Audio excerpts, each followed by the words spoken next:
Hi, thank you for being with us this day. I think it's been incredible. We've had, I think, such good information. Appreciate Judge Wheelis and Haley Turner so much and all of the panelists. And we have the perfect ending to the first day.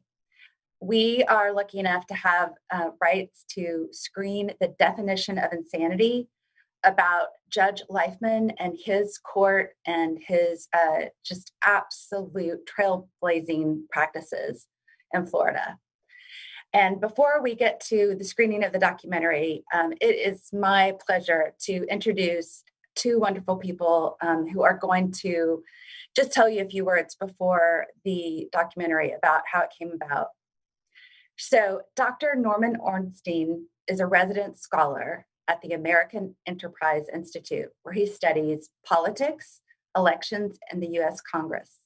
A longtime observer and analyst of American politics, he has been involved in political reform for decades, particularly campaign finance reform and the reform of Senate committees. Dr. Ornstein is the author of many best-selling books on politics. He has been published in the Politico, the New York Times, the New York Daily News, the Wall Street Journal, the Washington Post, and he's appeared on C-SPAN, CBS, CNN, Fox News, MSNBC, NPR, PBS, and now here, right? His lovely wife is Judith Harris Ornstein. She has recently retired from the full-time practice of law after working more than 45 years in both the public and private sectors. Ms. Harris Ornstein spent much of her career at the global law firm of Reed Smith, specializing in litigation, antitrust, and consumer protection, and communications and privacy law. She also served in the antitrust division of the U.S. Department of Justice and was the appointee to the FCC. In 2015, following the death of their son, Matthew, the Ornsteins established the Matthew Harris Ornstein Memorial Foundation. Ms. Harris Ornstein is the president of the foundation and devotes her full time and attention to furthering the foundation's mission to eliminate stigma, minimize suffering, and promote education and research of serious mental illness. Hi, I'm Norm Ornstein. This is my wife, Judy Harris. We wanted to give you a sense of the genesis of the film you're about to see, The Definition of Insanity. Our involvement in the issues of mental health, and mental illness, and criminal justice really came about in the aftermath of a 10-year struggle that our son, Matthew, a brilliant, gifted young man who was a national champion high school debater, went to Princeton and excelled and was out in Hollywood, and had then a psychotic break and 10 years of struggle with serious mental illness that culminated in an accidental death of his in January of 2015. He went through hell, and we did as well, with broken systems, especially those involving people with a serious mental illness who have no insight into their illnesses, what's called anosognosia. After our son died, we thought about what we would do and how we would try to make a difference in people's lives so that others wouldn't have to suffer the way we did, or even more, the way that he did. And along the way, as we educated ourselves about issues of serious mental illness and the policies that are followed across the country, we came across this remarkable judge, Steve Leifman, in Miami-Dade County, Florida. We became friends. We went down and immersed ourselves in his program, and were blown away by what he and his dedicated team were able to do to transform the criminal justice system and those with serious mental illness.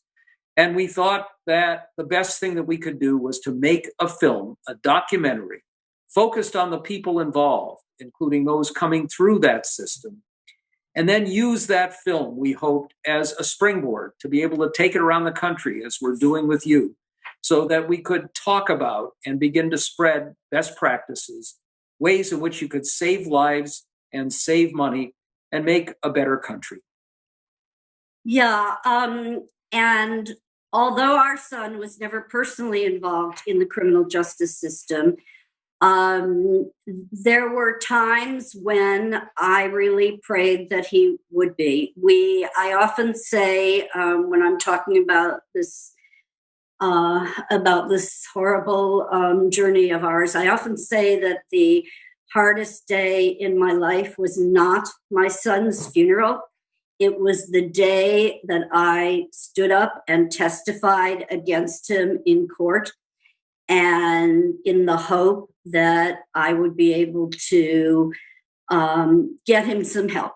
And at the time, I had been a practicing attorney for 4 decades. I believed in the judicial system. I believed that if I could get him to the court and tell our story, that maybe I could get him some help. And it was the worst day of my life, because not only wasn't I successful in getting him help, and it wasn't until after that experience that I started to learn about the difficulties of getting treatment on the civil side of our justice system.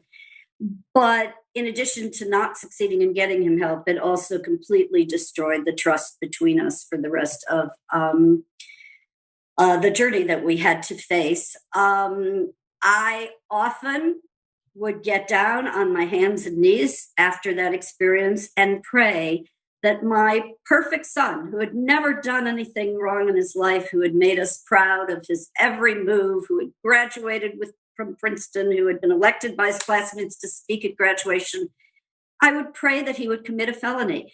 I didn't want him to hurt anybody, but I believed at that point that the only possibility, given his lack of insight into his illness, was that he do something that would perhaps allow us to leverage the criminal justice system to get him help.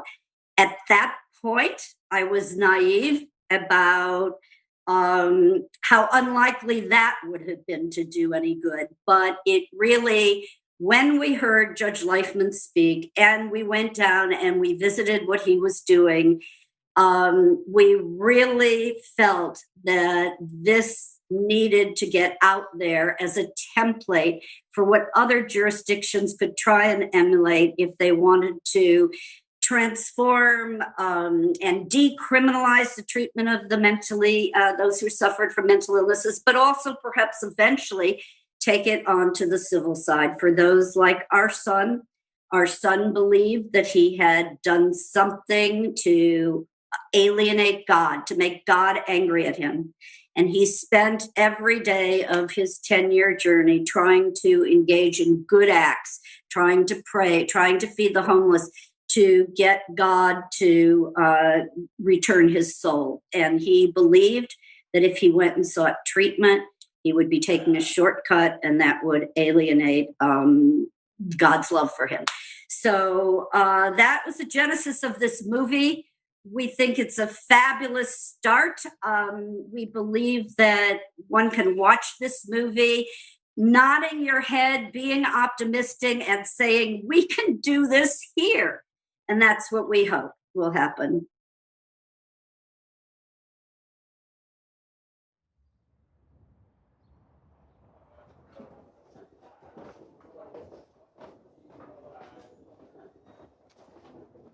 We're going to go into Judge Cuesta's courtroom on the 3rd floor. This is a brand new case, but we did do an assessment on him, so I know what his treatment needs are. On page 13, Robert Dolan. Morning, Judge. Alejandro Aristizal at the Jail Diversion Program. And Robert Lamons on behalf of Mr. Dolan. On Mr. Dolan's case, the state approved his participation in diversion. We did screen and assess him. He meets criteria. The recommendations are residential treatment. We would like to request, Your Honor, transfer the case to our mental health court. Okay. Transfer to mental health court. What division is that? 55. Okay. Anything else? That's all. Thank you, Judge. Thank you. Thank you, Judge. Have a good day. Thanks. How you doing, man? Good, man. I'm going to be working with you for the next year. Okay, good. You're going to put in your half and work with us. This is going to happen within 2 weeks. You've been in a long time. But you're going to see, you're like, damn, I just met this guy and I'm already out in 2 weeks. That'd be great. Yeah. All right? It's good to meet you in person. All right, take care. When I became a judge, I had no idea I was becoming the gatekeeper to the largest psychiatric facility in the state of Florida, the Miami-Dade County Jail.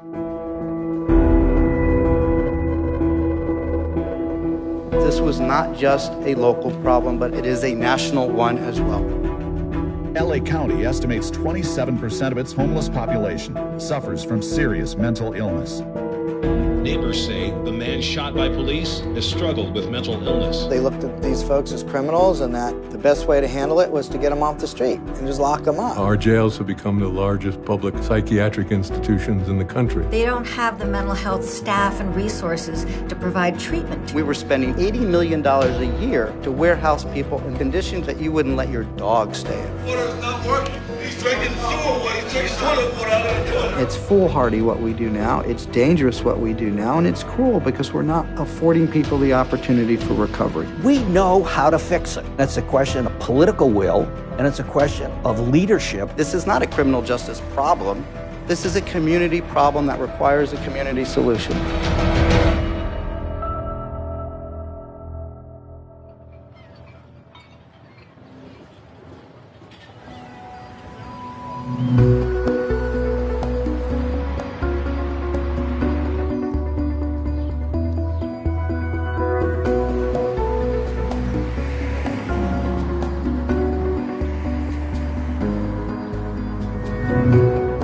We want people to be part of their own change. We want to be able to give them the tools that they need so that they get the insight, but they also learn that there is a better way to live, there is a better way to deal with their illness, and you need to stay away from committing offenses.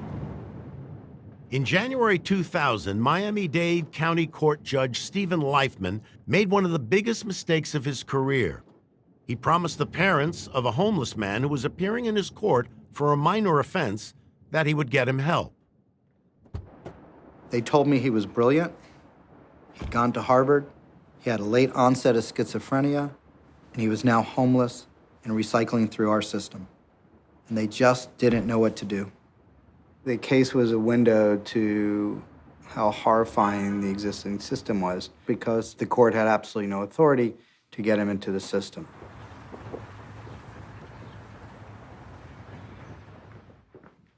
And so my only option was to release him back to the street on a conditional release and tell him to go see a doctor. He never came back, and I cannot tell you today if he's dead or alive. Not only was I unable to fulfill the promise I made to his parents, but I put him at risk, I put the community at risk, I probably put my job at risk, but I followed the law. So what we did as a result of the case that I had in those situations is now we have a totally different system. 20 years later, Miami-Dade faces a crisis. Nearly 10% of its adult population suffers from serious mental illness. But Judge Leifman presides over a system of care for people with mental illness that he hopes could be a model for the rest of the country. All rise. Thank you, gentlemen. You swear a firm testimony you're about to give is the truth, the whole truth, and nothing but the truth. Thank you very much. We started very slowly, just with nonviolent misdemeanor cases. I know you don't look for trouble. These are really minor offenses. You don't hurt anybody, and I really appreciate that. You're a nice man. Yes, sir. Okay, Your Honor. I just don't like you having to be out on the street and getting sick.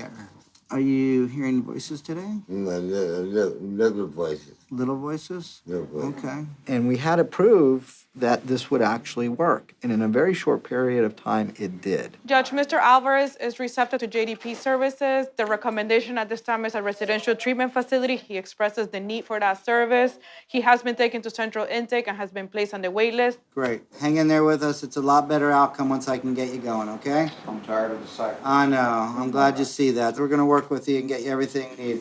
All right, good luck. So what we've been able to do is a program that we've set up to actually help individuals navigate these complex systems so that they can get the treatments that they need, get the assistance they need, so that they can actually recover. The program Leifman pioneered is officially titled the 11th Judicial Circuit Criminal Mental Health Project. But to the team of people who chart its course on a daily basis, it's known as JDP, short for the Jail Diversion Project. Okay, I wanted to talk about how many people we are enrolling in the project. there have been 80 people enrolled and 7 people are pending. So I'm going to assume that we're doing really pretty well towards our goal of 100. So I think we're on target. Jail diversion helps people that are identified with serious mental illness when they're in jail to be released to the community with the treatments and services that are necessary to help them move towards recovery. That's what we do. Jail diversion is not your regular route through the system. What the state attorney's office will do is come up with what we call a diversion offer. Hey, what's the offer? Is it a withhold? Is it an adjudication? Is it a null pros? So I think it's a null pros. If you participate in jail diversion and you are successful throughout these 12 months, we are going to dismiss your charges, and that's huge.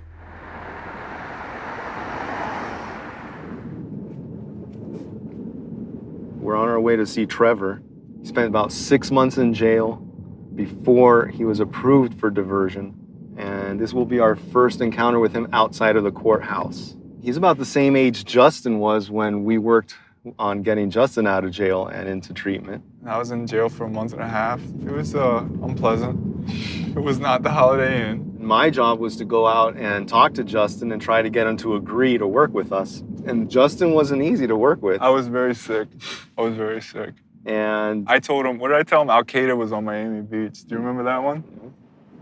Hey. What's up, man? How you doing? What's going on? We really like seeing people outside of the courthouse. Yeah. We don't want to just have a 2-minute conversation. In the Miami community mental health model, there's no universal pathway to recovery. For clients like 22-year-old Trevor Dolan, a jail in-reach screening by JDP specialists determines not only a diagnosis, but the resources he'll need going forward.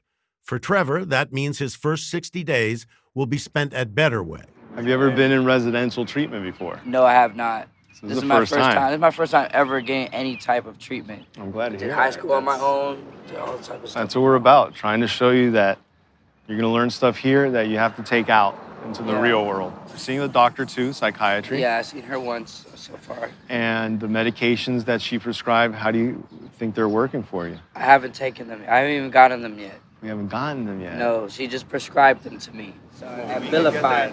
We need to get that prescription. All right, good, let's do I need it. to work on that. And you want to pursue work, right? Yes, I want to start working like now.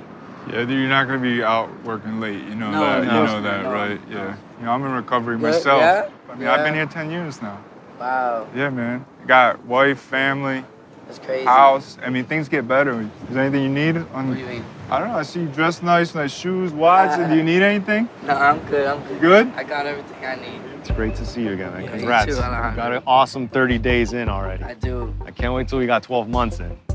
What we do on a regular basis has to do with a lot of coordination. Mental health doesn't fit into the criminal justice system. It's not written in protocols. There are no standard operating procedures for what we do.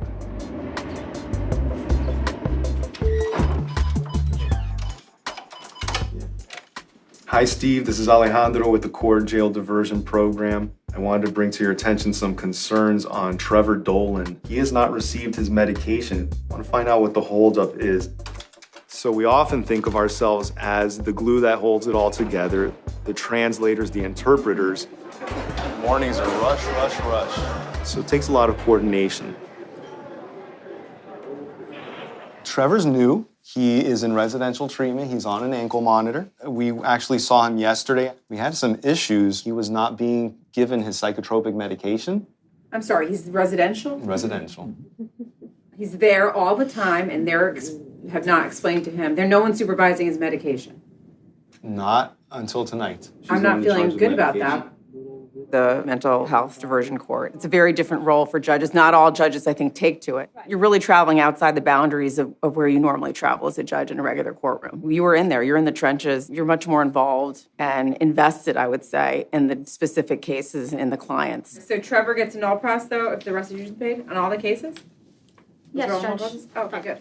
You definitely have to believe in rehabilitation. You have to believe in redemption. I think that that's really a cornerstone of being a judge in the diversion program, is to make sure that they know that we're there for them and that we believe in them.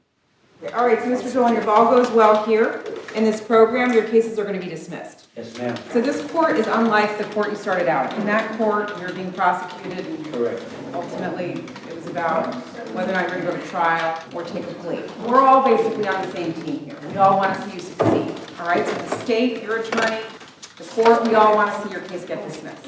Thank you, Your Honor. Okay? Thank you. I think if you're not someone that's really in this field, they think if they just give the person medication, a pill, or a shot, they're going to be fine, that their lives are going to turn around and they're going to be healthy and have happy lives. Well, if you're homeless, if you have a drug addiction, if you have a lot of trauma history, all the medication is going to do is reduce your symptoms. It's not going to help you thrive, survive, be hopeful, and happy. And so we've learned that we have to address all those other social issues on top of their psychiatric treatment to make this work.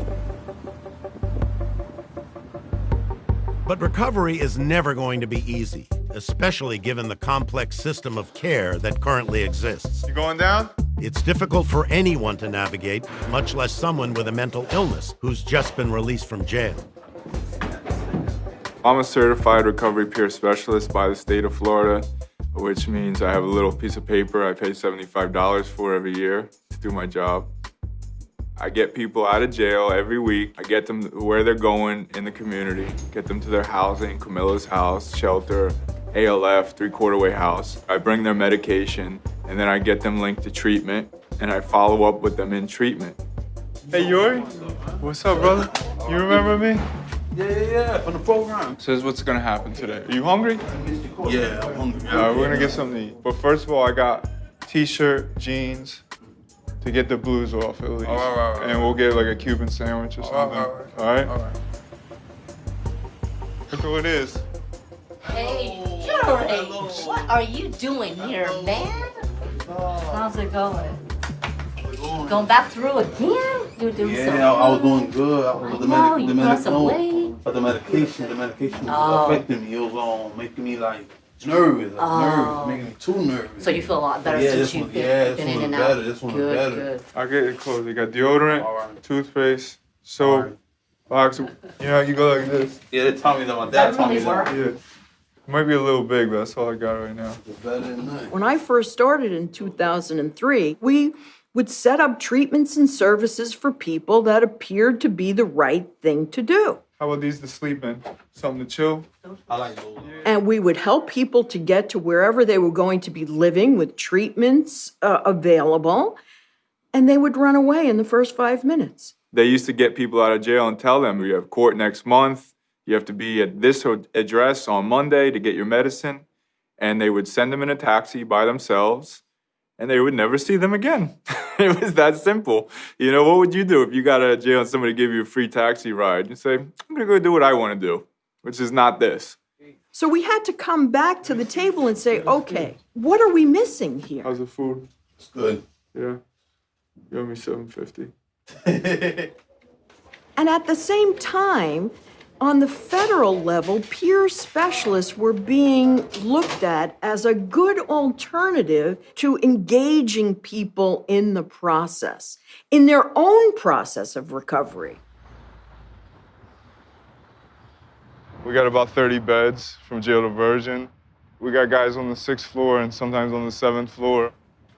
I do a couple groups with the guys. We get coffee, we get food, we go to AA, NA meetings. I take them to the doctor's appointments. Just little things to help make it easier, you know, to know that they got an extra supporter in the community. Sign in. This group, we're talking about uncomfortable things, you know, so if I shared something personal with you, then I would want you to keep it in this group. Do you see what I'm saying? Yeah. So because, you know, I've said stuff to people and they'll go before the judge. Man, this boy crazier than me. This man in recovery too. Why am I listening to him? I'm in recovery. Yes. What recovery? Drugs, alcohol, mental health. Oh, please. I take medicine right now. I got my medicine in my bag, if you don't believe me. Yeah. Yep. Never leave home without it. That's right. I'm in recovery. You serious? Yep. Yes. You too? Yes. Oh, you've been in the war, so I know that. Yes. I suffer from PTSD. Yeah. and it's a serious mental health issue. But so I have to take my medicine also. And sometimes in the same way you guys feel that keeps me surviving, this is what I have to do. It makes you function better. It makes me, there you go, makes me function better. All right, guys, going over the basics today. What does education mean to you? It's being educated on our sickness. We can just say health. Health, yeah. Because, you know, this is the same category as heart disease or diabetes or something. Just because people say you have a mental illness doesn't make you weak or anything, you know? Sometimes I feel like that, though. Yeah. Yeah, but you're a lot stronger than a lot of people out there because you're dealing with stuff that a lot of normal people don't deal with. Yeah. So you got to think of it as strength-based. You know, so many people have put us down so many times over the years. But we actually... I've been dealing like that a lot. Yeah. But now we're going to give you the tools. Let's do a little skit right now. I do what you... Oh, you know, let me do it with you. Come on, please. Come on, let me do it with you. Kevin, you can't go. It was a skit, bro. Let me tell you one like he doing. Oh, come on, Kevin. No, come on. Okay. You gonna be serious? Okay, we're gonna do something else. We're gonna do something. Well, I'm gonna do something else. All right, you my friend. I'm the bad influence. Okay. Wait. I'm gonna set the scene. You're gonna stand up for yourself. Okay. We're gonna be about 1 minute. Okay. And then we're gonna sit down. Okay. Okay. So I got these dumb kids. We're gonna go hustle them. So I need you to come with me to come talk to them so we can get money off them. You gonna come? I'll give you half. No, Justin. No. Why not? I'm not gonna do that. Why not? I thought you were my friend. I just got out of jail. You just got out of jail? Me too, man. I don't want to go back. And they might beat the heck out of us. And you know, we grown, we young, looking, we never know what they have on them, Justin. That's what these sneakers are for, man. You can run. I ain't that bad, Justin. I'm a Christian, Justin. I'm a Christian. Thank you, Kevin. Justin, I sit down in church and pray. I used to run with people. Now notice, and it can be fun. And it can be something, but it's the education and the self-advocate that he stood up for himself. Yeah. Let's wrap this up and we're gonna go. Let's bring it all together. What's the one thing that's missing? What is it? Support. We can't do it alone. That's why you have to be around a lot of positive people. Oh, man, positive people. All you guys are peers amongst each other. Yeah. Absolutely. We go to the court and play basketball? We are. Hey, what if them kids is out there I'm again? only Jordan in the world. I'm gonna run. Don't run, man. I'm gonna run. We can handle it. Where'd Kelvin go? Come on. This guy, man. You weren't there when the kids almost whooped us? Yeah, I was getting something. Oh, no, you had gotten out after. We gotta get a real game, though. We can't just shoot around like a bunch of saps.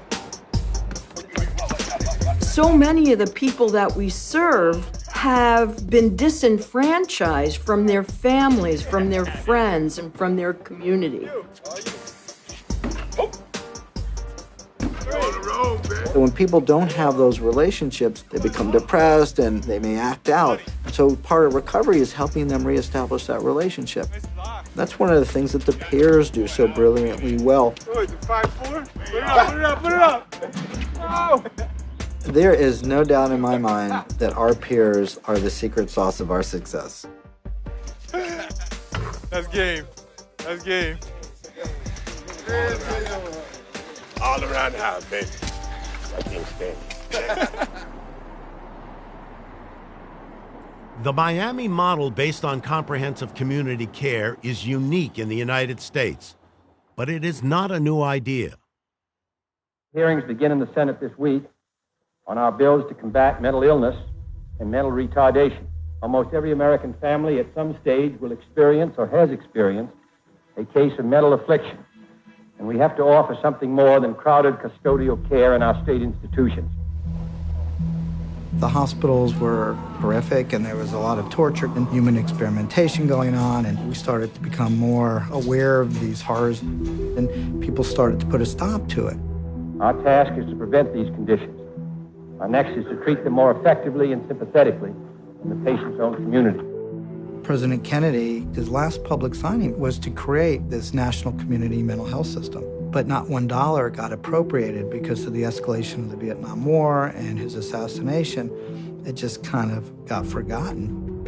The goal was to deinstitutionalize. So there were supposed to be community centers, health centers where families could go, where they could get their medication, they could do their treatment, and government and lawmakers just didn't give the money, the resources that was needed to do it.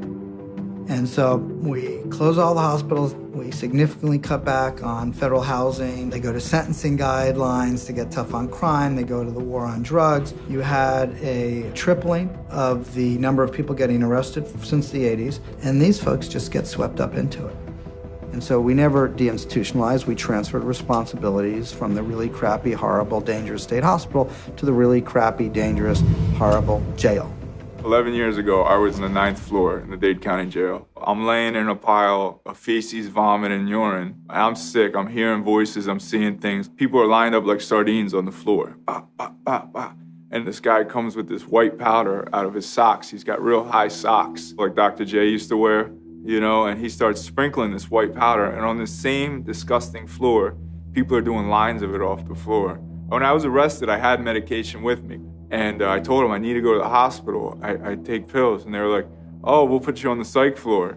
I'm like, thank goodness. Some people that understand me. If I get up there, it's way worse, man. There was people screaming around the clock. And the abuse from the corrections officer. He beat a guy unconscious in the cell next to me. I just heard this guy screaming at 3 o'clock in the morning. You know, please God, no. Please God, stop. I'm sorry. I'm sorry, and this is his flesh just hitting the concrete until he just hit one last time and he went silent. I didn't sleep for 3 weeks. I was on the 9th floor. It just made my mental health worse. And, you know, my bond was only like $500. I had some money in my account, but I didn't know how to pay it. The people that stay in jail are the seriously mentally ill because they don't know how to navigate the system. You're either too poor, too ill, too sick to get out. What happens is you then have systems that are developed to process people in cases for crimes, not a system developed to assess and move people into treatment. So guess what happens? You end up spending your entire adult life recycling through this criminal justice system. I tell people it was the definition of insanity, where we kept doing the same thing again and again and expecting a different outcome.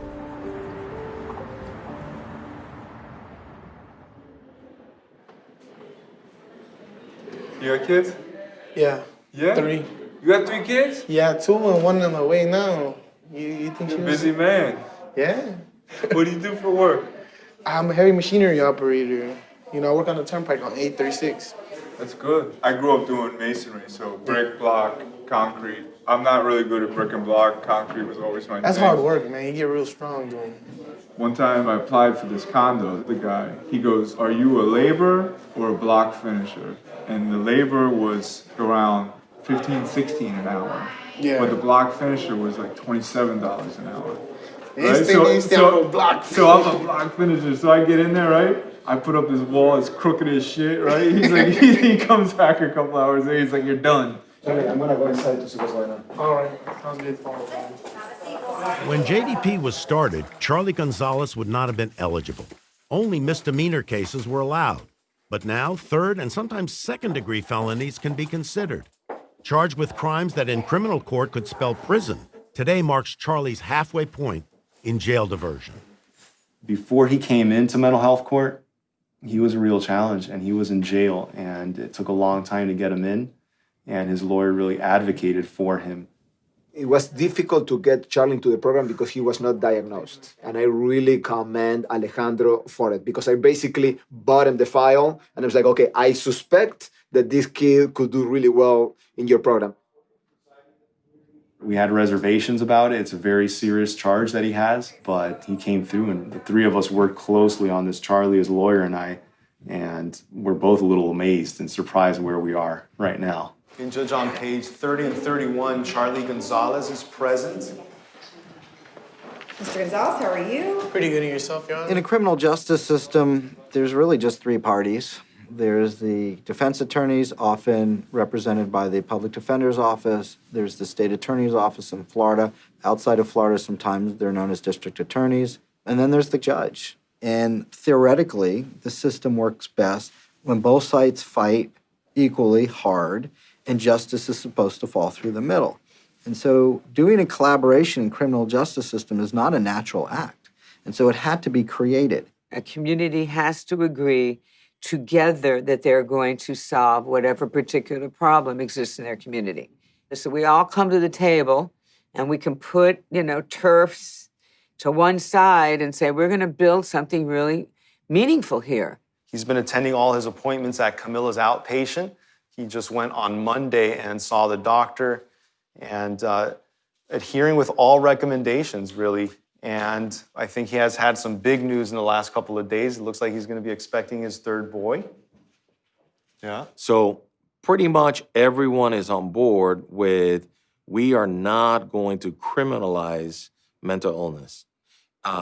And that is a big shift. That's a big cultural shift in the community where people are actually seeing the mentally ill as being part of this community, not being those people. We have to say to ourselves, let's put legal issues aside for just a moment. What is the best course? What is the best outcome for this particular individual and the community at the same time? Today we're here with private counsel and the state to possibly motion for a release from the GPS ankle monitor. Immediately after Alejandro took Charlie's case, he was evaluated and he started receiving treatment. He called me 2 weeks after he had been admitted, and we're having a conversation at night, and he's telling me how much he loves, his job and how his life is going great. And this is the first positive conversation we had with him. And like 10 minutes into it, I go, listen, man, are you taking any meds? And he goes, yeah, Nick, and it feels great. Yeah, I know you've been doing consistently very well since the beginning, and you want me to take you off the monitor? Yes, ma'am. Yes? It's possible. Yes. All right. State is in agreement? Yes, Judge. Okay, so this time I'm going to order him off the GPS. All right, so we're at the 6-month mark right now, and keep working. Save your money. Thank you, Your Honor. Because your kids are going to spend it all. Yeah, I already spent it all on. They're going to spend it even more. Thank you. All right. He was looking at 5 years minimum. So we could have gone to trial, and the judge could have gone anywhere from 5 years to prison to life. All right, let's hear about it. He was not a real threat to society, but he could have very well become a threat to society. This is all they needed to do. They just needed to diagnose him, and they needed to give him the right medication in the right amount. And this kid turned into a new leaf, and he has a total different life since he entered into the JDP program.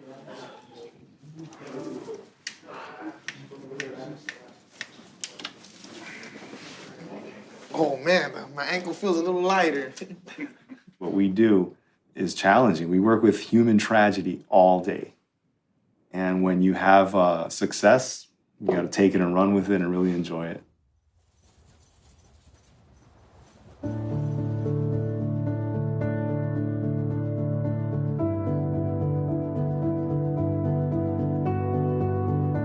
First of all, this is from Camilla's house. Got it from one of the clients. The guy was a Haitian artist, did some beautiful work. Oh wait, check this out. This is from Jersey. I've had this thing since I was probably 12 years old. I'm not gonna say how it got here. I special ordered it. This is it, man. I got a couple of appreciations from the court. Got an award one year. This was in the New York Times in 2015, and it says jails have become a warehouse for the poor, ill, and addicted, and they just quoted me. There I talk about how the jail diversion program was the extra push that I needed. Then in the Washington Post later that year, they did a whole story on me and then how things need to change and we need to change the system. Like, you shouldn't have to go to jail to get treatment. It doesn't really make sense. This is like the chill part. You know, you get home, you say a prayer, you meditate here, you know, give thanks, and then, see, this is how I start my morning every day, and I end it every night right here. So, you know, we burn sage in the house to try to get the bad energy out, and it helps keep you focused on what you're doing, you know, because you have to first take care of yourself to be able to give back, And that's why this work is important, because, you know, you get to give back and help other people. Recovery rates for people with mental illnesses are better than heart disease and diabetes. The earlier you catch it, like any illness, the better services you get someone, the better recovery rates you're going to get. They're just people, and they want to do everything that everybody else wants to do. They want to be happy, they want to be hopeful, they want to have dreams, and they can't get there without all these supports in place.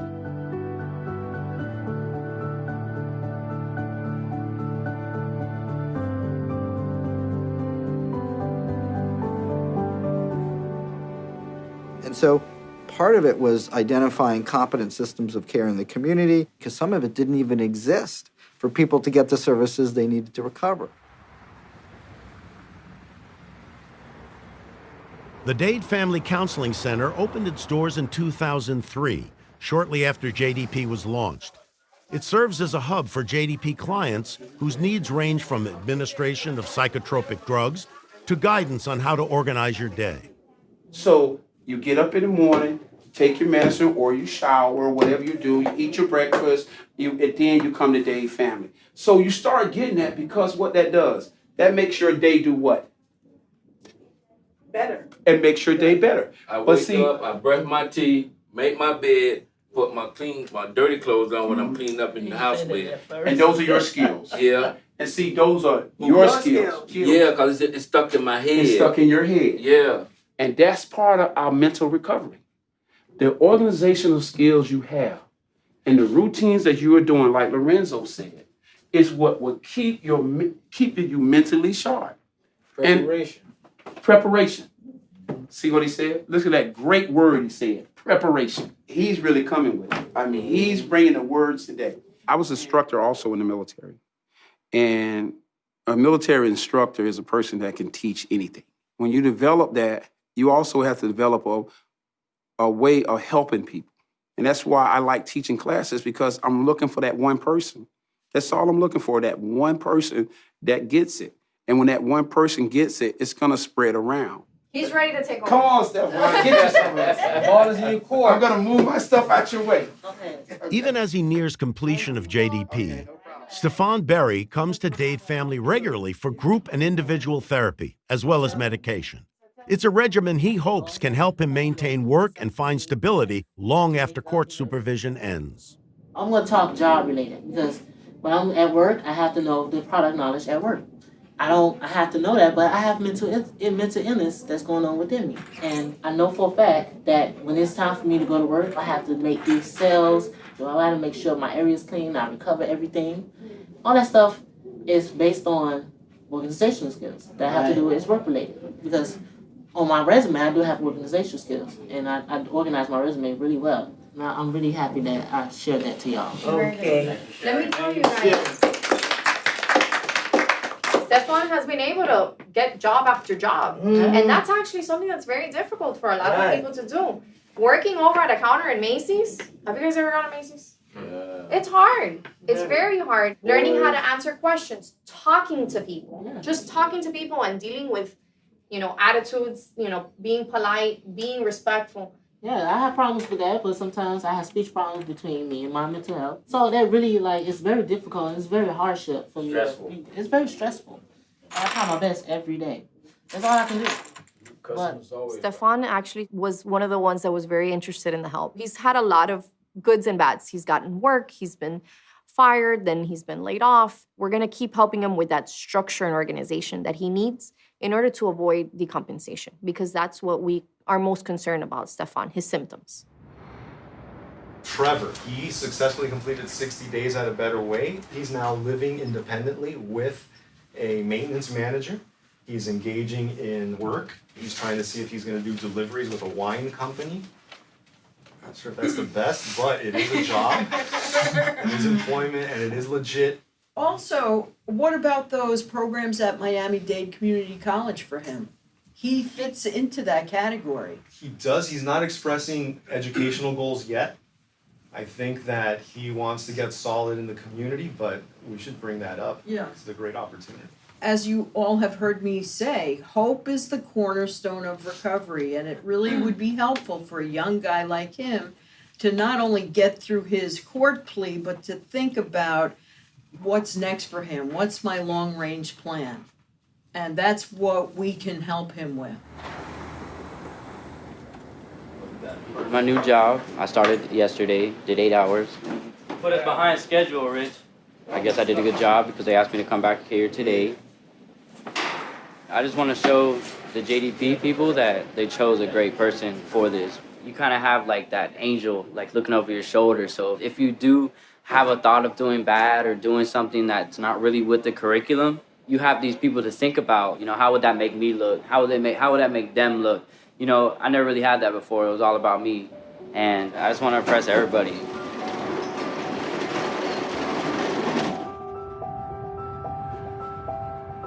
I always had a normal life. After I had this whole schizophrenia thing, it really drowned my mind. Like, everything was crazy. Like, I didn't know what was going on at the time. It's real psychological warfare.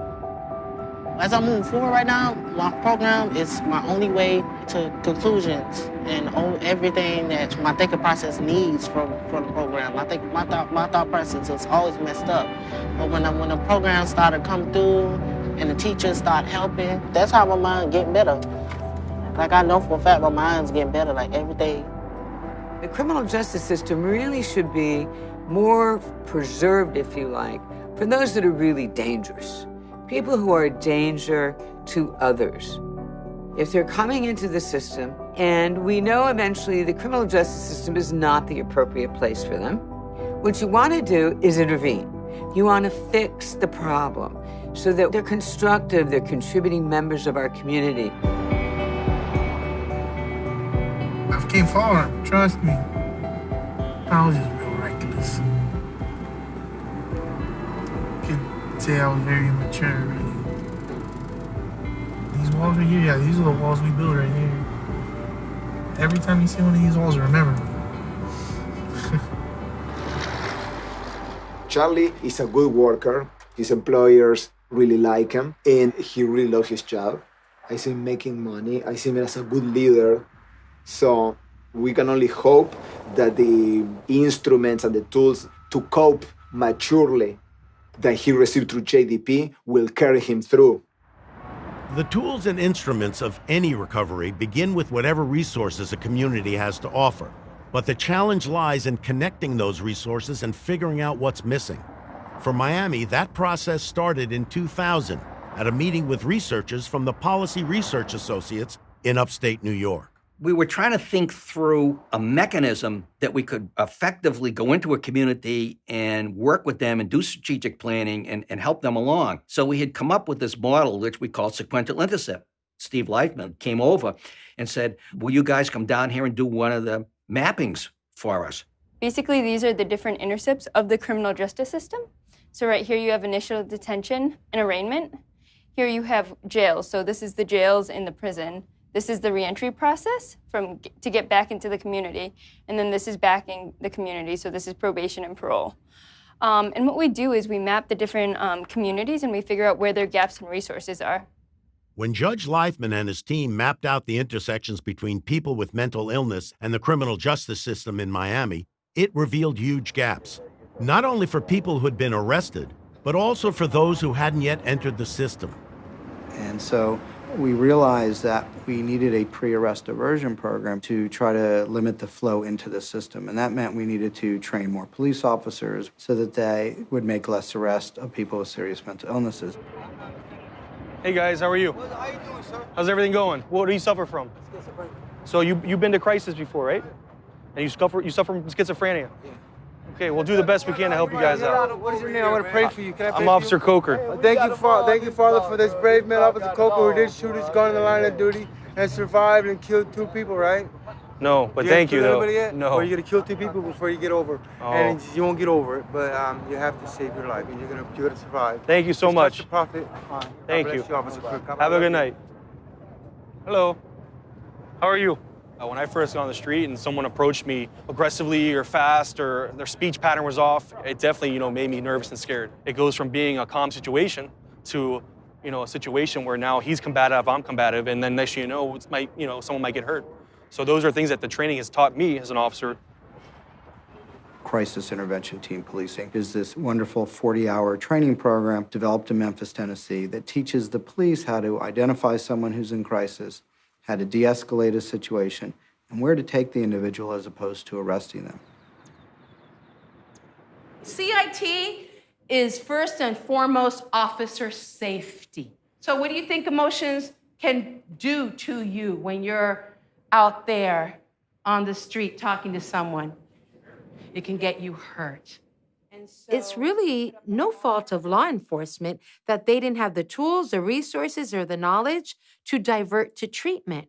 Someone's loitering and they're not responding to the officer's directions. You are non-compliant, you are uncooperative, and I'm arresting you.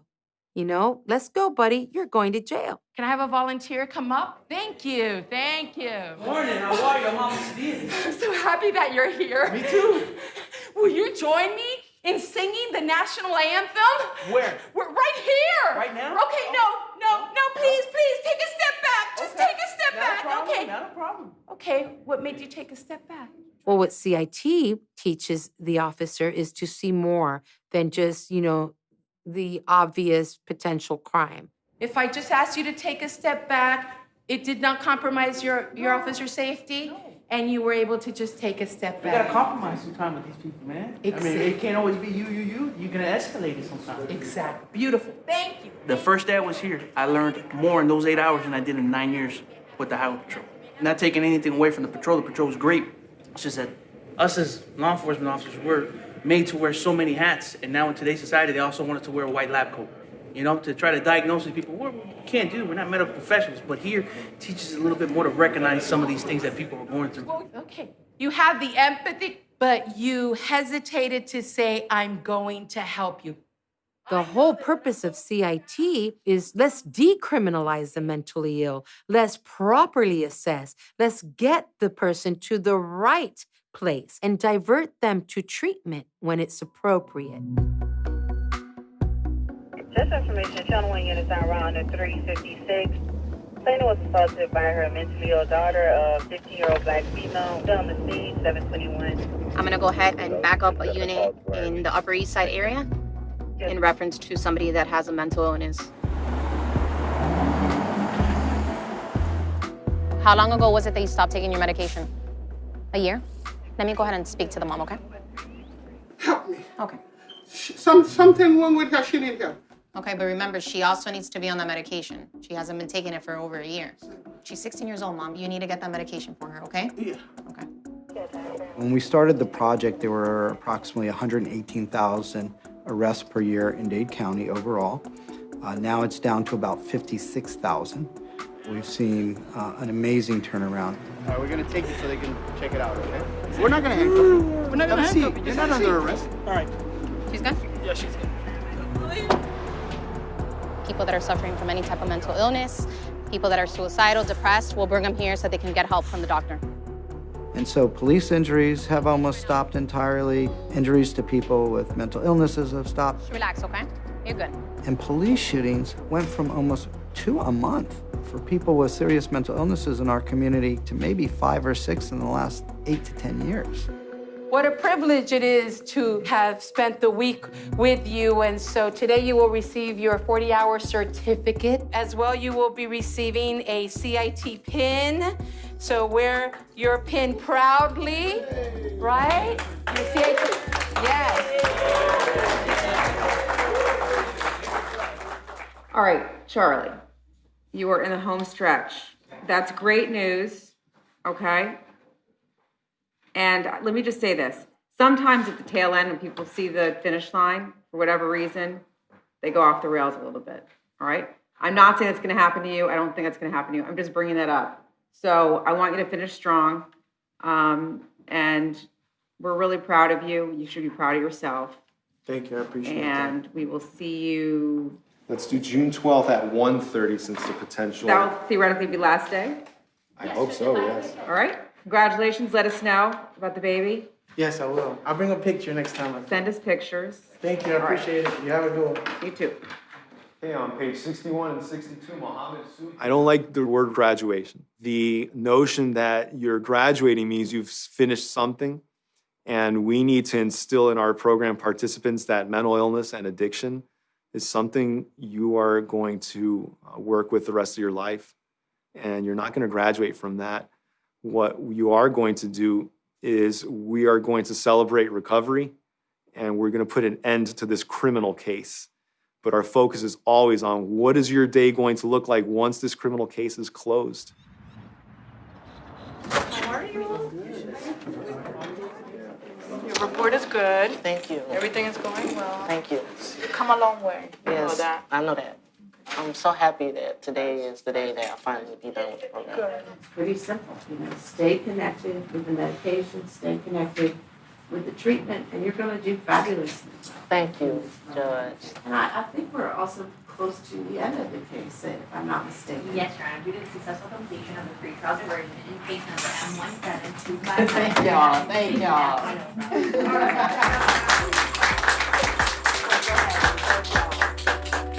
Thank you. Congratulations. I'll Thank see you. you at DCPG, okay? Okay.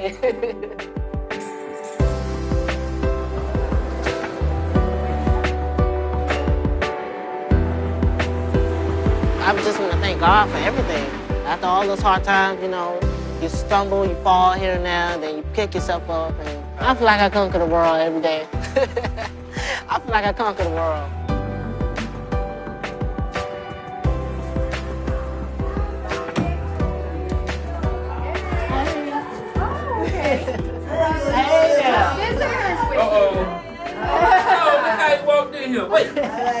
So we want to hear what Stefan happened today, right? What happened? And everybody, they closed my case. Thank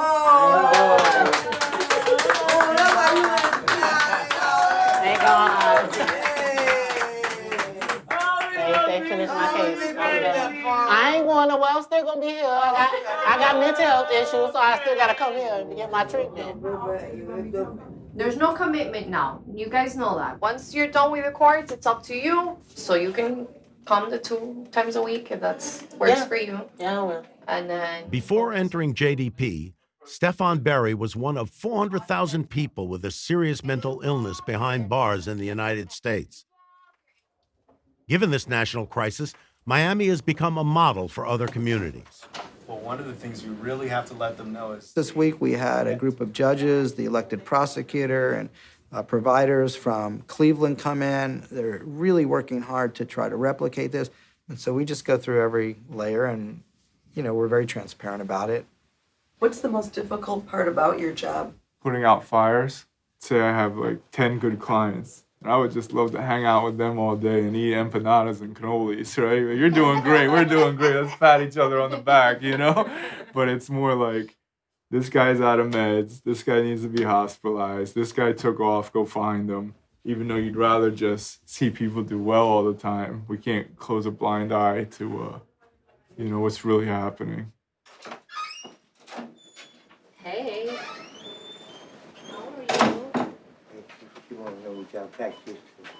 What happened?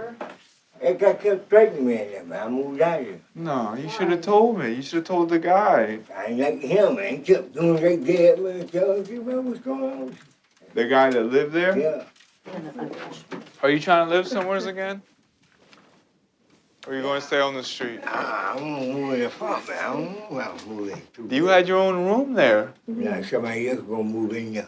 That place is empty. Yeah. That place is empty. That's why I put you there. For having all the stuff I got you. I left it all there. Oh, Tommy. Yeah, man. I really went out for you to get you that place, man. You can't do me like that. All right, man. I gotta go today, Tommy, but I'll get you somewhere, all right? Okay. Let me see if I got some food. We've made a lot of progress, but we still have not figured out yet how to deal with the most severely ill that keep recycling. You want a piece of cake? Yeah. It's a good cake, man. 97 people. Over a 5-year period, spent 27,000 days in the Miami-Dade County Jail and conservatively cost taxpayers $13.7 million, and we got absolutely nothing for it. Nothing. It's taken us a long time to figure out that what most of this population that is that sick need is to have all the essential elements of recovery in one place. Ironically, The site Judge Leifman has in mind for a first-of-its-kind jail diversion center is a former state mental health facility. We're going to remove the feel of it being a jail or an institution. You know, it's amazing how dehumanizing facilities can be architecturally. You know, for people with mental illnesses, we're going to take you to some horrible facility that's under-resourced and understaffed. It's going to look like crap. We're going to throw you on a bed and medicate you against your will. Who wants to go get treated? And so this facility, people are going to be happy to be here. They're going to understand it's really to help them get into recovery and not to punish them, torture them, but make them want to get better. In the absence of a one-stop shop, a patchwork system of care is a reality the JDP team must face on a daily basis. Don't forget to bring your prescription for Abilify. Who did I talk to about that? My counselor doesn't have it, so I have to go get a whole new prescription. I thought you had it. No, my counselor has it. I'm gonna have to keep a closer eye on you, man. I'm gonna have to assign a staff to really be on this because I'm just not getting really good information. So I'm gonna give you a shorter reset date. I'm gonna have you come back in 2 weeks and we're gonna work between you, Walter, or Justin and me. We're gonna try to make sure you're aware of all your appointments. Okay. All right? Okay, I'll see you in a little while. Okay. All right. Bye. Nobody is quarterbacking the team in the community. Nobody can tell you, the therapist, the case manager, the director, the court liaison, nobody in these agencies can tell you what's going on with the client. I'm a little frustrated. Sorry about that, but. Hey, ¿cómo estás? Bien, bien, gracias.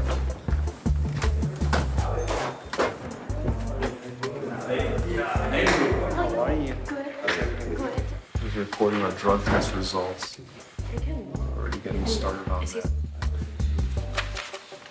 Check this out.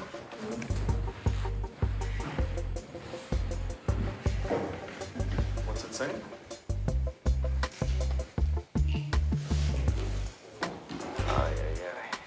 And that's positive also? All rise. Good afternoon, everyone. Good afternoon, Dr. David. Please be seated. On page 64, Trevor Dolan.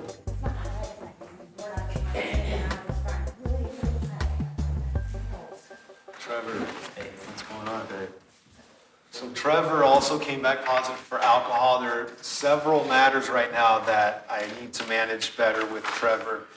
So we're going to be a little more involved and have him talk to us more frequently. So you've taken on a lot, school, work, but when you take on a lot, there's also the potential that you're not able to satisfy and comply with everything. So we want you to be careful. And now you come in with a positive for alcohol, so that's concerning. So let me hear from you a little bit about what you think of all this. Well, I can understand the challenges it would be taking all this stuff in, but I did get offered by the guy I'm staying with to quit my job, so I can easily substitute it with the meetings or everything that I need to do. Me working at the winery, I don't really see it as a temptation. I don't drink on the job. I had a drink when I came home yesterday. Now that's not good. It's jeopardizing your sobriety and it's jeopardizing your status here in this program. And that's important because Trevor, if you were to go back to division, what's he facing? Judge, he has over 4 felony cases, so we made an exception to allow you to participate in this program. I have approximately 45-year state prison. Do you understand that, Trevor? The next time you think about having that drink, or you think about not doing something that you're supposed to be doing, you have 45 years where you're facing. If you went back to the regular division, that's a long time in prison to jeopardize for alcohol, okay? Correct. All right, nobody wants that, okay? Thank All you, right, Trevor. Your Honor. Trevor. You good.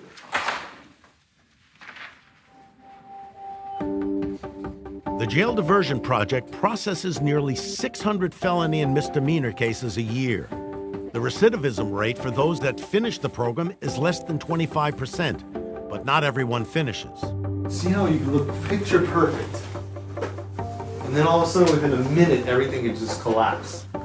Hey Joe, how are you? I just got out of court and Trevor tested positive for alcohol. clients can slip, participation declines, or symptoms return to complicate their path to recovery.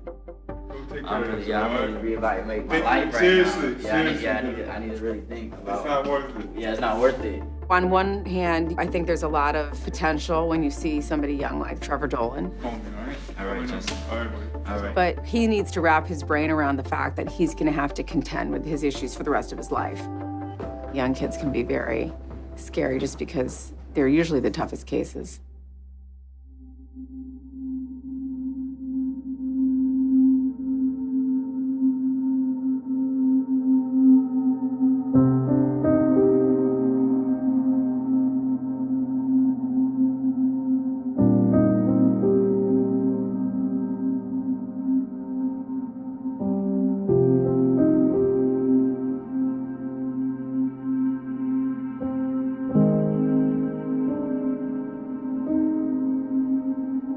Charlie was supposed to successfully complete 12 months of court supervision today. We were all going to be clapping. We were all going to be happy about him completing this portion in his life where the court oversees his treatment. And we learned some really difficult news. Unfortunately, Charlie was arrested on a new felony. The team and I have been, thinking about this. You're always trying to second guess, what could we have done? What could he have done? What could his family have done? But you have to be resilient. You have to be tolerant and understand that he came into the criminal justice system and the mental health care system for a reason. He needs help. Our doors are open to Charlie. If the state attorney's office allows us to work with Charlie, we definitely want to take them up on that.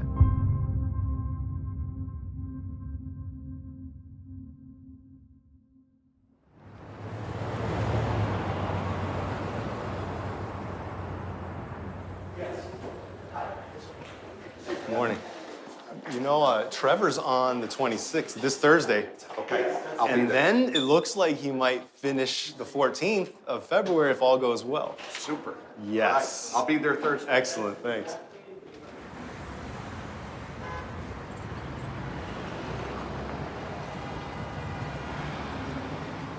I've come so far, and it takes some time for me to actually sit down and reflect.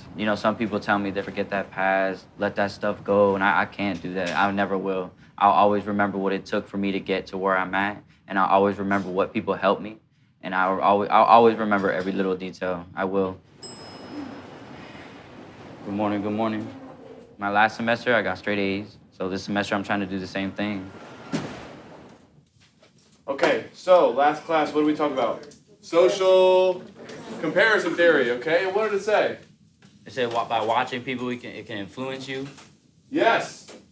What else? Monkey see, monkey do. Monkey see, monkey do, right? And I want to be able to be an example because I've seen other people when I'm in the courtroom, and the next thing I know, I get told that they got rearrested, and I'm like, no way, like, you fumbled the ball, bro. I'm trying to score the touchdown. And you say, so I don't have to have other people have bad experiences like I did. I'm going to be the catalyst for change. So by the time February comes around, I'm a free man, and I'll be a free man. He's gonna be on me. Charlie.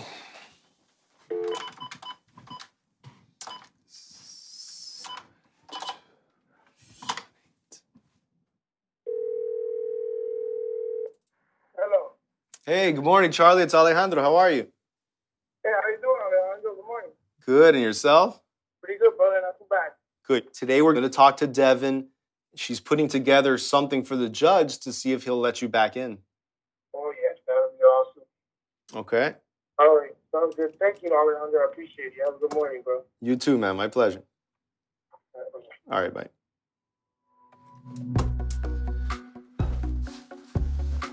We're in the works of trying to see if he can get back into the program.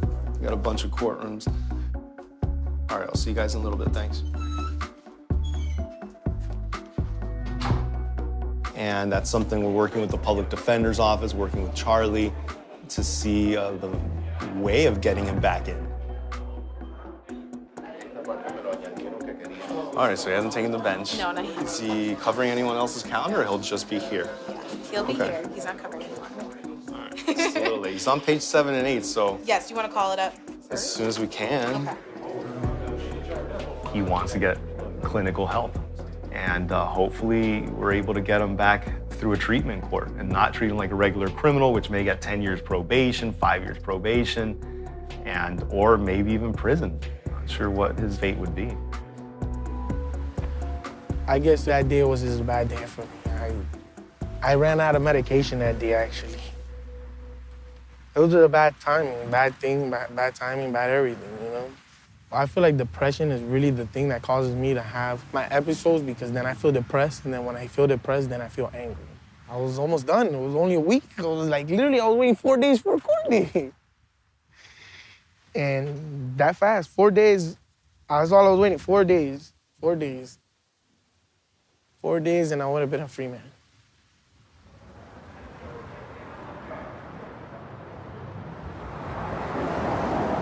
We was talking about stereotyping, stigmas, and how people make you feel concerning your mental illness. Who ever been discriminated by? I've been discriminated by. I have. My stigma. I have. You know. So because we have a mental disabled Well, mental illness. in our mind that makes us dumb. That makes us look like. That's what the stigma is. That's what they're trying to stigmatize you as. But what is in your recovery toolbox to help you deal with what you have?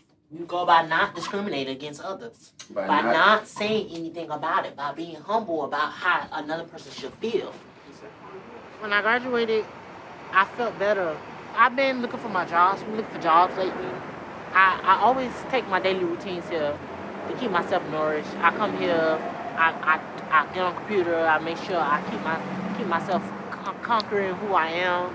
I make sure I love what I do. I love what I make in life. Those things help me. Since his graduation, Stefan relapsed. He started using again. In his case, when he does stop the medications and he starts mixing it with other substances, his voices come back very strong. In that process, he reoffended. Had his case closed, though JDP did get involved. He didn't need to go through the whole 6 to 8 month year process. This is something that's very common in the people that we get. We try to stabilize them, and we just keep kind of giving them support until they get to that state. And that's where our treatment is focusing on with Stefan.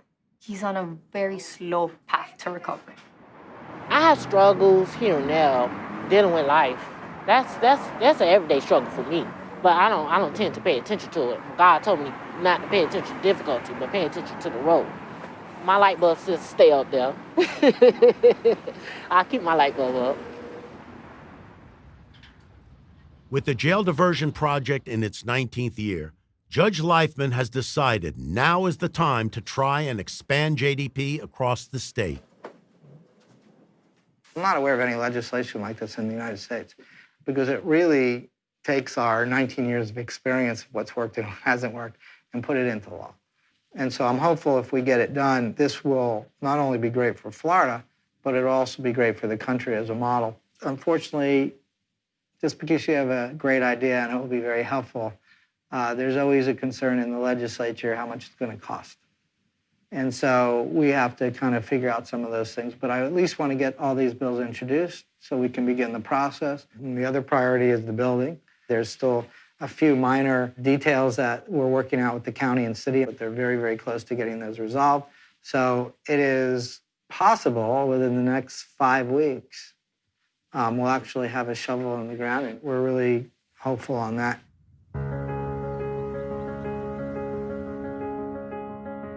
I'm very, very pleased and honored to have Judge Leifman with us today to talk a little bit about mental health in our state. Thank you, Madam Chairman, members of the committee. Thank you very much for the opportunity to be here to discuss these very important issues. My name is Steve Leifman. The statistics are stunning, and we now have the largest trained squad of CIT officers in the United States. We have over 6,500 officers trained. The recidivism rate of our misdemeanor program dropped from 72% to 20% because of a warm handoff and making sure people were getting treated. Buenos dias, good morning.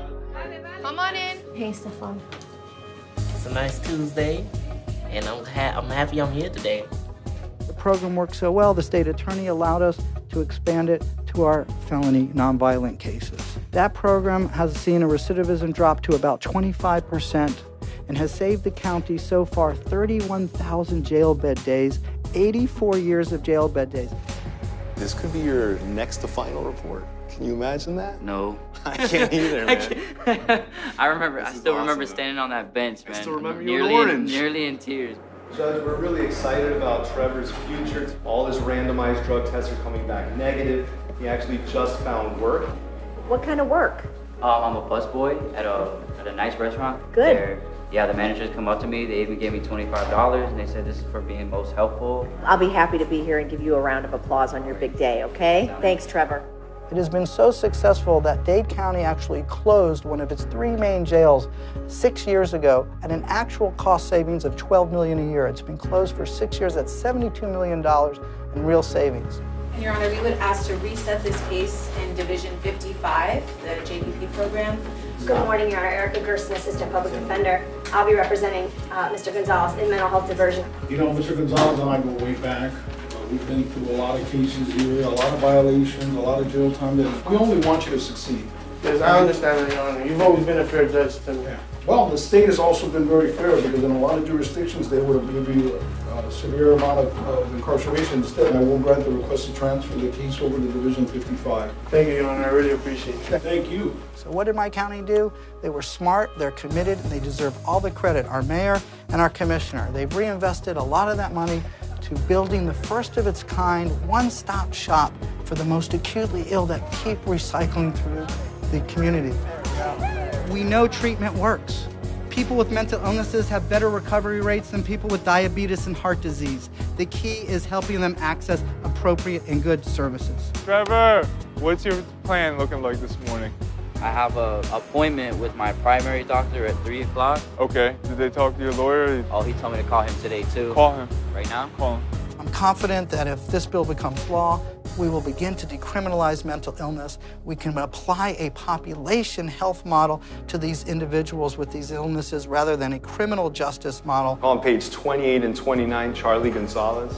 All right, so as much as the whole year obviously has been a bad year and a sad year, I want you to think of today as being a positive day. Yes, It's a ma'am, good I thing. have. Okay? A very positive day. Each and every one of us is imperfect. There's always that one person or that group of people or that place that really helps you understand and feels that welcome, that somebody cares about you. Honestly, you've been a big help ever since I've been out of jail, and I thank you for that. Thank you, Stefan. We will reduce homelessness, we will improve our public safety, we will save taxpayers money, and equally important, we will allow people with mental illnesses to have lives in recovery with hope and opportunity. Thank you very much for your time and consideration.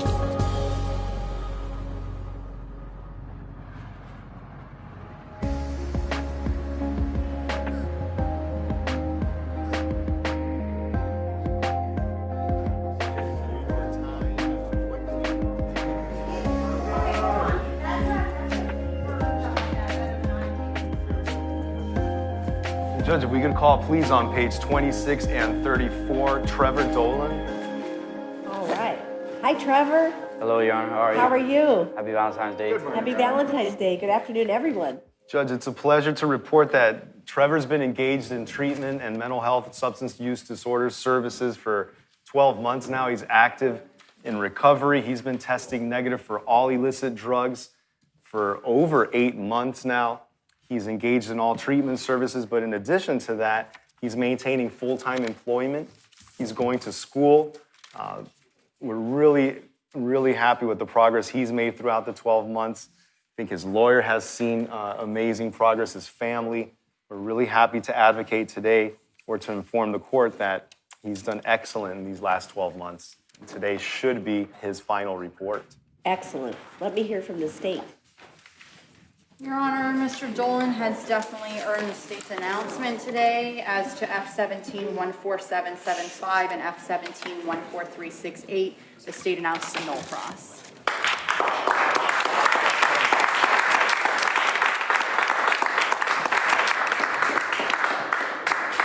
Trevor, we just have a small certificate here, but we're so proud of you. Can I give you a hug? Yeah, I would okay. like one. Oh, that's awesome. You did a great job. You're a Thank you. star. Thank you really you. are.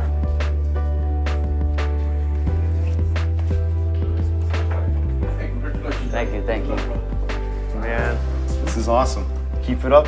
I'll see you next week. All right, next week? Oh yeah. Here? I'm gonna be on. I'll call you. I'll see you at that's the fine, restaurant, okay. Oh, okay, wherever, okay. Better Way, somewhere. We'll catch up with you. Okay. I didn't think it'd be this strenuous, with the appointment they put on me. And then my first mistake didn't help me either when I got tested positive for alcohol. But at the end of the day, people are trying to help you. Justin, Alejandro, they're really just trying to be somebody that maybe you never had in your past or maybe you never had, period. This one is the prettiest. Not everybody that graduates gets a cupcake. We just happen to have cupcakes. It's not like a thing we have planned. We planned it. Congrats, Joe. It was good. Miami-Dade County Mental Health Court and the Circuit Court of the State of Florida, 11th Judicial Circuit, certificate of completion awarded to Trevor Dolan. That's me.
Oh man, nice. How are you? Hey, you all right? Oh yeah. On our felony team, we have some individuals that'll be hopefully completing this Thursday. In the next 2 months, we have many visitors coming. Our first set of visitors are coming from New Jersey. We have visitors coming from Michigan. We have visitors coming from somewhere else I can't even remember. So we should be proud. And you know what? We know what our challenges are, but that's only working towards systems improvement, right? We just want to get better and better.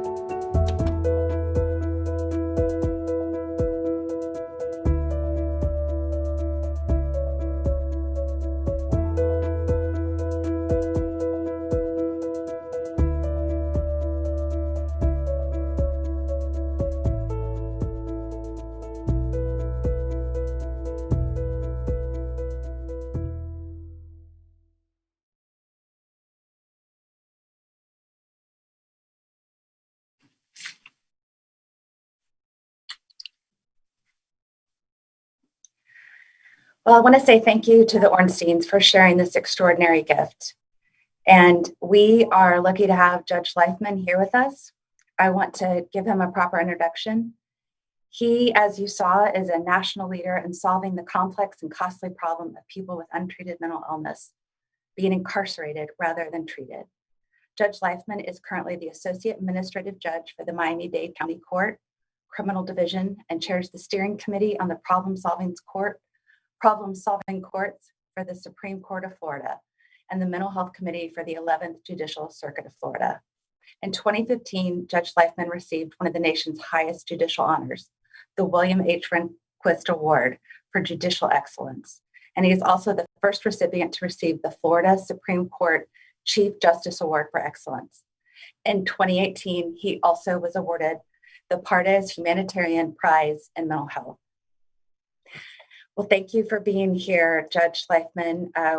We have so much interest. It's not as late in Texas as it is in Florida, but we would like to take a little bit of your time. Will you tell us a little bit about your program as far as the recidivism rates and how those compared to when you began the program?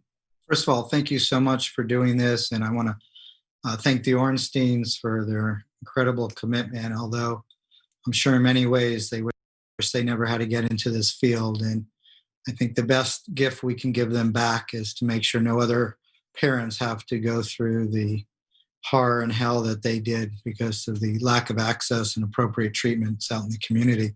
I also want to thank all your participants today. I am just awestruck that you have so many participants that are still on a very long day. And I want to let them know how much I appreciate them participating as well. Our recidivism rate has been significantly reduced as a result of this program. When we first started, and I want people to realize that we joke, but we're a 20-year overnight success. It just didn't happen immediately, and the results take time. But I don't want anyone to be overwhelmed. This is not as difficult as it may look for some people to do. It really is just applying some common sense and making sure that people get warm handoffs at the right place and right time, and they get access to adequate and appropriate treatment. Most people actually want to get better. They don't want to be in jail. They want to have lives again. And what we found is when we first started this, within a couple of years, the misdemeanor recidivism rate dropped from about 72% to 20%, and it's maintained a pretty low rate since. It was so good that the state attorney allowed us to expand it to nonviolent felony cases. The felony recidivism rate after 1 year is about 25%, and after 2 years, it goes up to about 35%. But the felony diversion program alone has saved the county 84 years of jail bed days. And the pre-arrest diversion program has saved the county 300 years of jail bed days. And just to talk about the pre-arrest aspect of this for a moment, we have the largest trained squad of CIT officers in the country. We have well over 7,600 officers trained at this point. And we keep a lot of data. And the number of arrests in Dade County as a result of this program went from 118,000 before we were fully trained to 53,000 right before the pandemic. It enabled us to close one of our three main jails at an actual savings of $12 million a year, and that's 7 years. What's that? It's 84 $84 million that we've been able to save the county. So we've really been able to get a lot of buy-in from the different stakeholders that have not only enabled us to sustain the program, but to grow the program and then move into something I'll talk about in a few minutes. Thank you. Well, we would like to hear about how what you've learned and how the program has adapted through the pandemic. Sure. It's been challenging like every other problem-solving court in the country, but we're not just a problem-solving court. And if people looked at this and said, oh, this is just another mental health court, it actually is not even close to a mental health court. That's only one small piece of the work that we do. We are a full-service diversion program, doing both pre- and post-arrest diversion. And the difference between a mental health court and what we do is mental health courts are relatively small. They only take about 1/10 of 1% of the people that need it. And sometimes they take the wrong 1/10 of 1% of the people that need it. They often take people who are at low risk, low need that are going to be fine without the court. But we take anybody and everybody that's qualified. And so we do, I guess, about 5,000 people that we have served on the post-arrest diversion program. And our staff carries quite a few hundred cases during the year. So when the pandemic hit, we slowed down the number of new cases.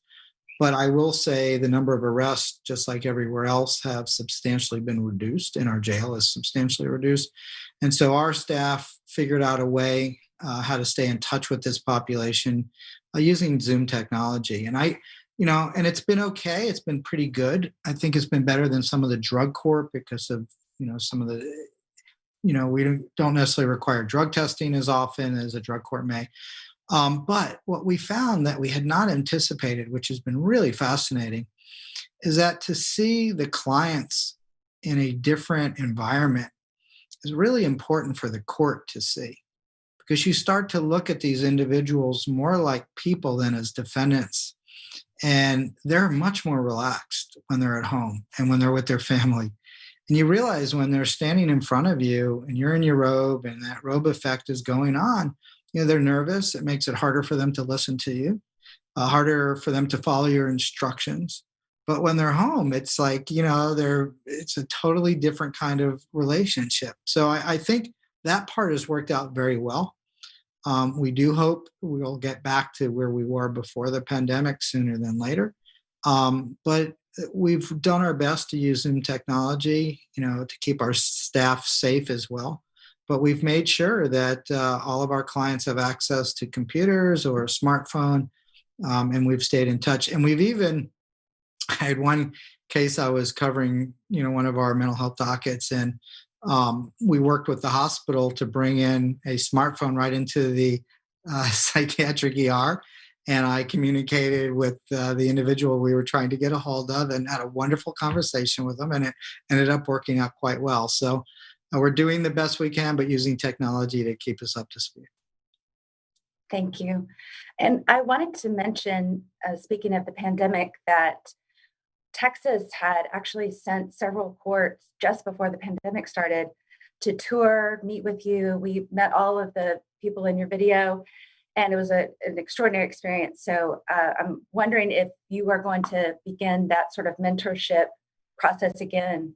Absolutely. We're working very closely with the National Center of State Courts. And we're really excited because the Conference of Chief Justices and the Conference of State Court Administrators have established a task force on mental health. And it's only the third time that the Conference of Chief Justices have established a task force in their history. And so the fact that they're giving this much attention to this issue, we believe is going to change a lot of things. The system's structurally broken, and the courts play a huge role in,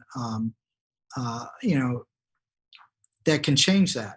And so our hope is by getting all the chief justices involved, and then sending, instructions down to all the courts in the United States, that we'll be able to do the kind of work that we've done in Miami and other places a little bit more efficiently and a little quicker. I do want to add that actually right before the pandemic, we've been doing the training of the chief justices regionally, and we were going to be in Austin for our Southern conference to train the chief justices. So that's where we will pick up, is right back in Texas. And now a lot of the folks that are on this program will probably have a little better idea of maybe what's coming. And we're very excited and appreciate the chief justices out there that are assisting us with this program in Texas. Great. Well, we look forward to having you here. So in Texas, we're moving into our legislative session in January. So will you tell us what your top legislative priorities are moving forward? So, for 3 years, I served as special advisor to the Supreme Court on mental health and substance use issues in the court. And it really enabled me to get very involved in the legislative process differently than I might otherwise have. And so from a state legislative perspective, we believe that we really need to modernize our involuntary commitment laws. Like most states, they're 50 years old, and they don't reflect modern science and research and medicine, and are based on some really old ideology, including, going back to sometimes 13th century of dangerousness. And while I don't believe that we should be, involuntarily treating everybody that doesn't want to take medication, I do think that we have to be a little bit more careful than we've been, because the science has gotten to the point where it's clear that for some individuals, not everyone, for some individuals, and it seems to be particularly people with bipolar psychosis, not schizophrenia psychosis, there may be permanent brain damage for someone that's psychotic for a long period of time that goes untreated.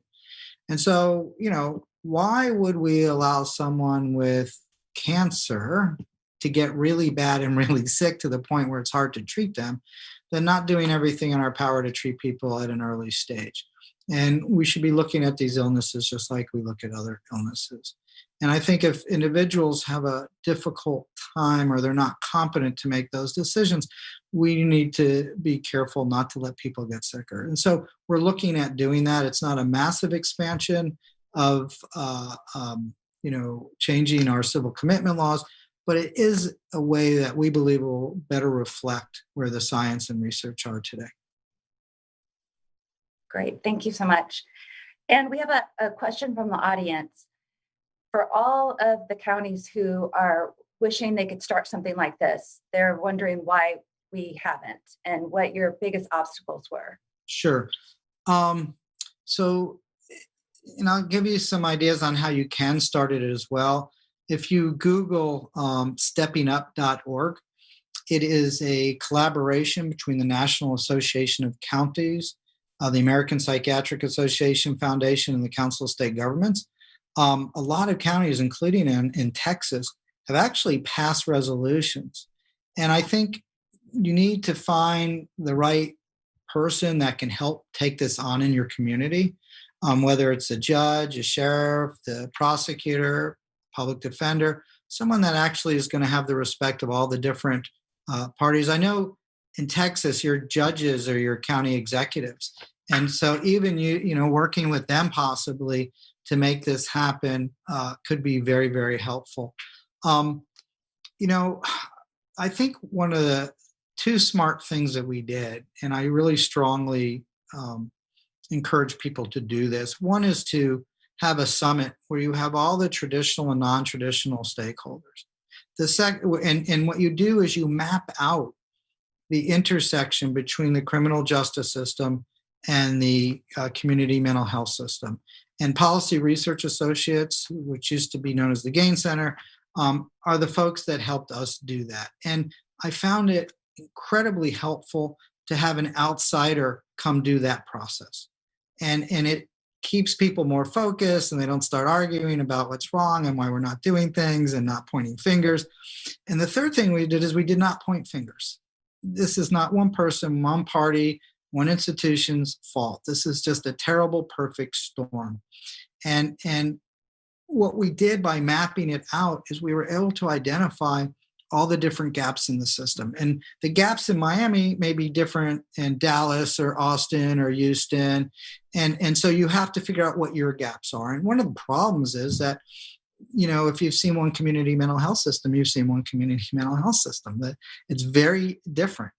But there are certain principles that you need. And we've put together something we call like the 14 essential elements a community needs to get an ideal system of care in place. And so working kind of in that mindset really helped us figure out what we needed to do. But I think what was key to our success is as a result of our 2-day summit, we came up with a written collaborative agreement.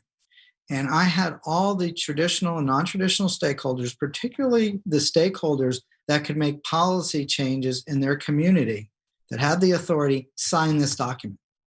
And it kind of, morally push them, you might say, leverage them to do the right thing. And I think where our genius was is we figured out in this summit in the first 2 days what everybody's interest was. So the Department of Corrections really doesn't want people with mental illnesses in their jail. So we said, okay, if that's the case, would you act as our Department of Transportation and help us move these folks? Oh, they were more than happy to do it. Jackson Memorial Hospital was getting all these cases of people that didn't need to be there. And so we figured out a way to get them, okay, can you start doing the training till we have some money?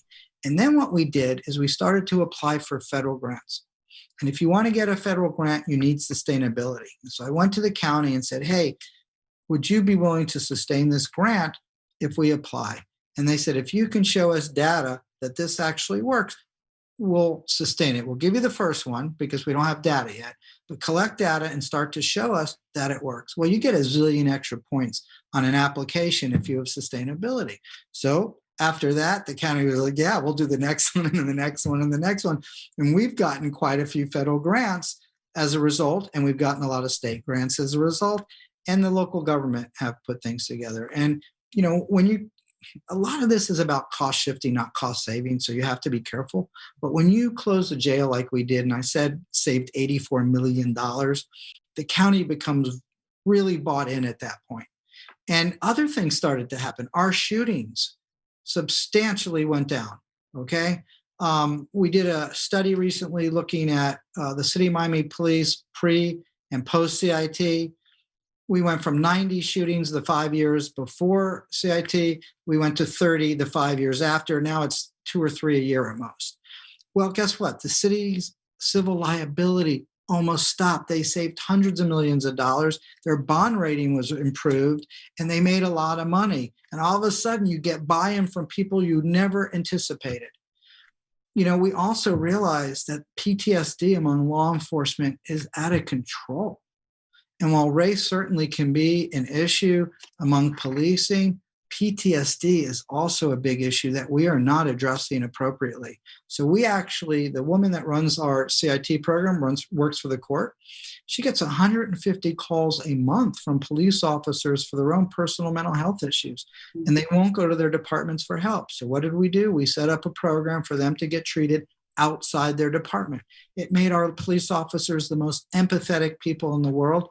I keep data on the two largest agencies, Miami and Miami-Dade. From 2010 through 2019, they did over 105,000 mental health calls and made less than 200 arrests. And we even have police injuries in there. So we know that culturally there's been a shift that you're the cool police officer if you get hit or punched by someone with a mental illness and not make an arrest. And you're the kind of the wimpy officer if you get pushed and you do make an arrest. And so the whole thing has changed, and people are starting to understand the issue better. Well, Judge Leifman, that's incredible. Thank you for your advice and your time. And we look forward to continuing a partnership and learning from your court. Any parting words? We have a couple of minutes. I didn't really get a chance to talk about it because I know we're out of time, and I'm sure everyone's exhausted after a long day, but we'll provide you some more information.